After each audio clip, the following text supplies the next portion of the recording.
How can you use the reconciliation process to help defend your domestic violence charges?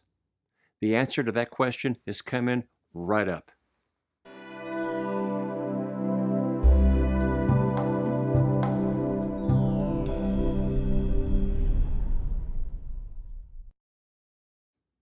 Welcome to Gustitislaw. I'm Steve Gustitis, and this is my channel.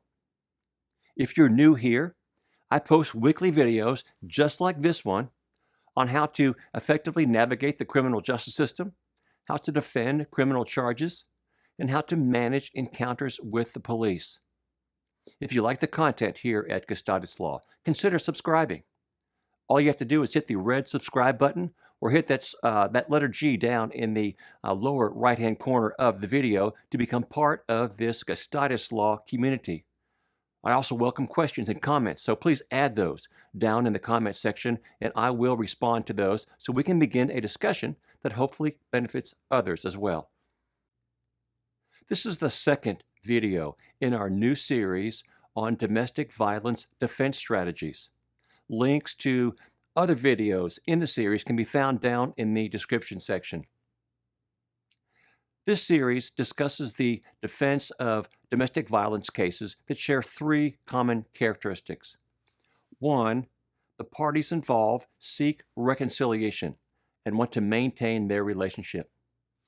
Number two, the victim in the case does not want to prosecute and shares this desire with the prosecutor handling the case.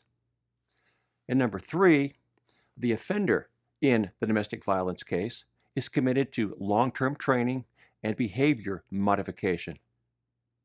Today's video, we will focus on the reconciliation prong of this defense strategy, since reconciliation is really the foundational aspect of every other part of this defense strategy.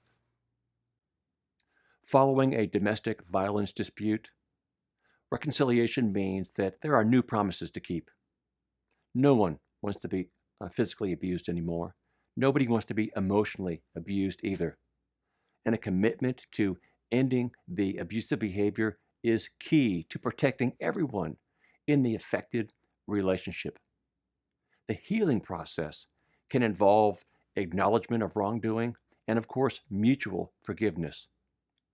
The reconciliation of the parties is so important when trying to persuade a prosecutor to reduce charges or maybe even dismiss charges, because it is simply foundational to this defensive strategy in domestic violence cases.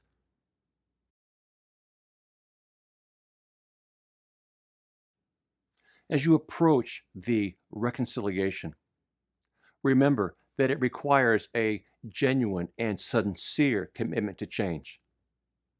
And also remember this, that you want to make sure that you're consulting with your criminal defense lawyer as you approach the reconciliation process for two very important reasons. Number one, following the domestic violence charges, there could be a protective order in place.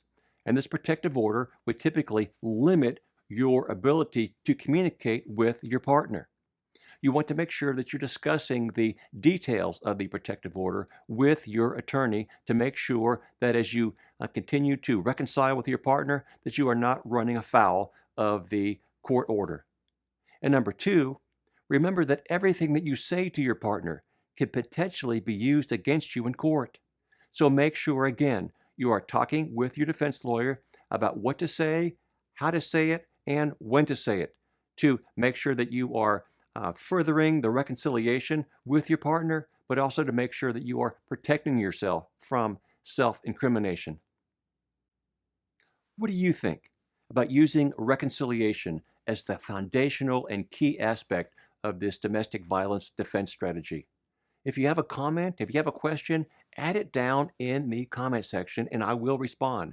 We can begin a discussion that hopefully benefits other folks as well. The next videos in this series will cover, one, the non-prosecution affidavit, and number two, long-term training and behavioral modification. Until then, I appreciate you for being a part of the Gustitis Law community, and I look forward to seeing you next time at Gustitislaw.